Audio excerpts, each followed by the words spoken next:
കാർഗിൽ യുദ്ധവിജയത്തിന്റെ 27ാം വാർഷികമാണ് കഴിഞ്ഞ ആഴ്ച നമ്മൾ ആഘോഷിച്ചത്. ഇന്ത്യയും പാകിസ്ഥാനുമായി നടന്ന സമീപകാലത്തെ ഏറ്റവും വലിയ സായുധ പോരാട്ടമായിരുന്നു കാർഗിലിൽ നടന്ന യുദ്ധം. രാജ്യങ്ങൾ തമ്മിലുള്ള സൗഹൃദങ്ങൾ പലപ്പോഴും മനസ്സിലാക്കുന്നത് പ്രതിസന്ധി ഘട്ടങ്ങളിലാണ്. ഇന്ത്യ കാർഗിൽ യുദ്ധത്തിന്റെ കനൽ വഴികളിൽ അല്പം പകച്ചു നിന്നപ്പോൾ പലരും സഹായം നൽകാൻ മടിച്ചു നിന്ന ഒരു നിർണായക ഘട്ടത്തിൽ ഇസ്രായേൽ എന്ന രാജ്യം ഇന്ത്യക്ക് നൽകിയ സഹായം എക്കാലവും ഓർമ്മിക്കപ്പെടേണ്ട ഒന്നാണ്. ഇന്ത്യൻ ഭൂമിയിലേക്ക് പാക് സൈന്യം നുഴഞ്ഞു കയറിയതോടെയാണ് ഈ യുദ്ധം ആരംഭിക്കുന്നത്. 1999 മെയ് 10 ആരംഭിച്ച് ജൂലൈ 26 അവസാനിച്ച ഈ യുദ്ധത്തിൽ 527 വീര സൈനികരെയാണ് ഇന്ത്യക്ക് നഷ്ടമായത്. അതിർത്തിയിലെ അപകട സൂചന കണ്ട് പട്രോളിംഗിനിറങ്ങിയ ക്യാപ്റ്റൻ സൗരഭ് കാലിയയുടെ നേതൃത്വത്തിലുള്ള 5 അംഗ സംഘം തിരികെ വന്നില്ല. ഭീകരരും അഫ്ഗാൻ കൂലിപ്പടയാളികളും ഒക്കെ ചേർന്ന് കാർഗിലിലെ ഉയർന്ന പോസ്റ്റുകളെല്ലാം പാകിസ്ഥാൻ പിടിച്ചടക്കിയിരുന്നു. ദ്രാസും കാർഗിലും കടന്ന് ലഡാക്കിലേക്ക് പോകുന്ന പാത പിടിച്ചെടുക്കാനായിരുന്നു അവരുടെ ശ്രമം. ഇന്ത്യൻ മിഗ് വിമാനം പാകിസ്ഥാൻ സൈന്യം വെടിവെച്ചിടുകയും ലഫ്റ്റനന്റ് കെ നചികേത പാകിസ്ഥാന്റെ പിടിയിലാവുകയും ചെയ്തു. നചികേതയെ തേടിപ്പോയ മറ്റൊരു മിഗ് വിമാനവും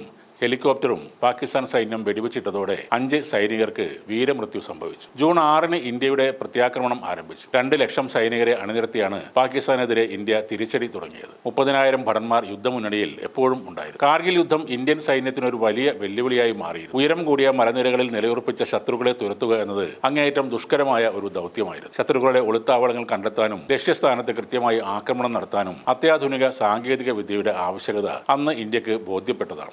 ഈ ഘട്ടത്തിൽ പല വമ്പൻ രാജ്യങ്ങളും ഇന്ത്യയെ സഹായിക്കുന്നതെന്നും പിന്മാറിയപ്പോൾ ഒന്നും ആലോചിക്കാതെ സഹായവുമായി എത്തിയ രാജ്യമാണ് ഇസ്രായേൽ. ഇസ്രായേൽ നൽകിയ സഹായങ്ങളിൽ ഏറ്റവും പ്രധാനപ്പെട്ടത് ലേസർ ഗൈഡഡ് ബോംബുകൾ ലക്ഷ്യസ്ഥാനത്ത് കൃത്യമായി പതിപ്പിക്കാനുള്ള സാങ്കേതിക വിദ്യയായിരുന്നു. ഉയരങ്ങളിൽ നിന്ന് താഴെയുള്ള ശത്രുതാവളങ്ങൾ ലക്ഷ്യമിടാൻ ഇത് ഇന്ത്യൻ വ്യോമസേനയെ വളരെയധികം സഹായിച്ചു. പാറക്കെട്ടുകൾക്കിടയിൽ ഒളിച്ചിരുന്ന ശത്രുക്കളെ കണ്ടെത്താനും അവരെ ഇല്ലാതാക്കാനും ഈ സാങ്കേതിക വിദ്യ ഇന്ത്യൻ സൈന്യത്തെ സഹായിച്ചു. അതിനോടൊപ്പം തന്നെ രാത്രിയിലും കനത്ത മൂടൽമഞ്ഞിലും ശത്രുക്കളുടെ നീക്കങ്ങൾ നിരീക്ഷിക്കാനും വിവരങ്ങൾ ശേഖരിക്കാനും കഴിവുള്ള ഡ്രോണുകളും ഇസ്രായേൽ ഇന്ത്യക്ക് നൽകിയിരുന്നു. ഈ സാങ്കേതിക വിദ്യകൾ ഇല്ലായിരുന്നുവെങ്കിൽ കാർഗിൽ യുദ്ധത്തിലെ വിജയം കൂടുതൽ കടുപ്പമുള്ളതായി മാറുമായിരുന്നു. ഇന്ത്യയുടെ പരമാധികാരത്തെയും അഖണ്ഡതയെയും മാനിച്ചുകൊണ്ടുള്ള ഒരു നിലപാടായിരുന്നു ഇസ്രായേൽ അന്ന് സ്വീകരിച്ചത്. ഒരു സ്വതന്ത്ര ജനാധിപത്യ രാജ്യത്തേക്കുള്ള കടന്നുകയറ്റം ചെറുക്കാൻ ഇസ്രായേൽ ഇന്ത്യക്ക് തുണയായി നിന്നു. പ്രതിസന്ധി ഘട്ടത്തിൽ ആ രാജ്യം മറ്റൊരു രാജ്യത്തിന് നൽകിയ ധാർമ്മിക പിന്തുണ കൂടിയായിരുന്നു അത്. കാർഗിൽ യുദ്ധം ഇന്ത്യൻ ചരിത്രത്തിലെ ഒരു പ്രധാന ഏടാണ്. ആ യുദ്ധത്തിൽ നേടിയ വിജയം ഇന്ത്യൻ സൈന്യത്തിന്റെ ധീരതയുടെയും നിശ്ചയദാർഢ്യത്തിന്റെയും പ്രതീകമാണ്. എന്നാൽ ആ വിജയത്തിന് പിന്നിൽ അദൃശ്യമായ